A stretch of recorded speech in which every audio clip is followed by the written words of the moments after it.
Alright, for today's video, magre-read tayo ng spark plug sa ating Sniper 155 dahil meron tayo nitong back pressure na 1,500 na odo, tapos stock ECU ang gamit natin.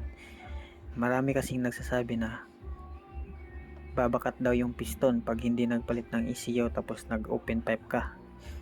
So ngayon malalaman natin dito ngayon pag read natin dito sa spark plug natin kung lean ba o rich, o baka masama sa makina natin na naka power pipe tayo na stock ECU ang gamit.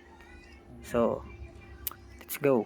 Malalaman natin dito kung lean ba o rich. Okay guys, so ngayon tatanggalin na natin yung spark plug para malaman na natin kung lean ba o rich yung sunog ng ating back pressure power pipe.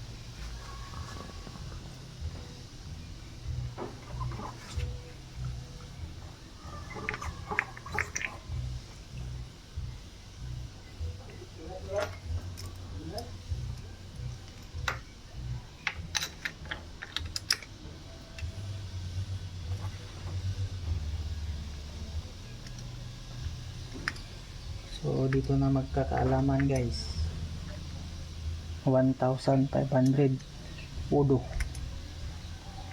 1 month lang yun natakbo guys kasi palagi tayong nagbibiyahe. So ito na nga, ito na guys, tingnan natin guys. Ayun, bago natin basahin, ang tanong, paano nga ba ang tamang pagbasa ng spark plug? So ito yon, basahin natin tong picture dito na may papakita akong picture sa inyo. Yung drawing, so unang arrow base timing mark, tapos sa baba yung total advance mark, tapos ideal ignition timing setting will show the discoloring of the strap of the 90 degrees bend. So dyan sa pula, dyan makikita yung sa discoloring of the strap yan. So dyan tayo titingin pag babasahin na natin yung spark plug natin. So okay, so let's go, patuloy natin. So ito na guys, natanggalan natin yung spark plug. So nasa 1. So ayun guys, tignan natin yung mark na hinahanap natin. Ayun, medyo brownish siya. So ibig sabihin yan, napaka-goods ng ating sunog. So ano to guys, stock ECU. So ibig sabihin guys, goods lang yung yung back pressure sa stock na ECU natin. So i-compare nga natin, try natin i-compare to sa sa natin, yung stock na spark plug, para malaman talaga natin kung, tignan nyo yun guys, yung sunog guys, grabe yung sunog sa dun sa may mark na babasahin nyo, napakaganda, ayos.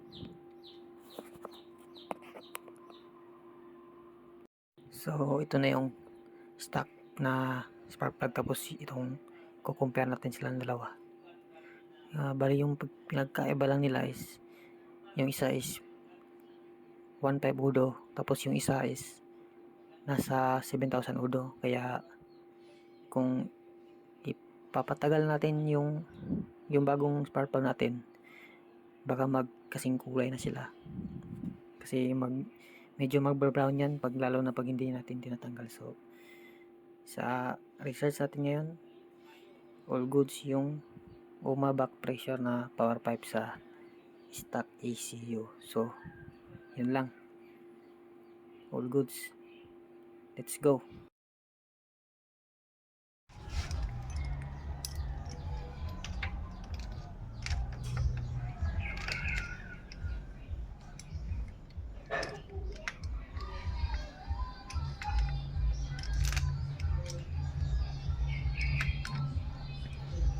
So all goods yung UMA back pressure guys.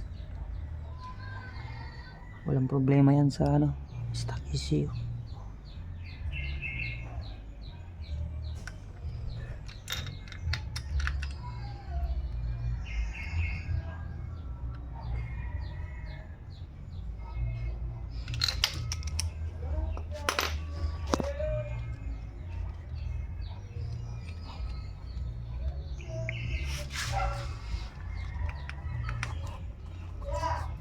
Oh.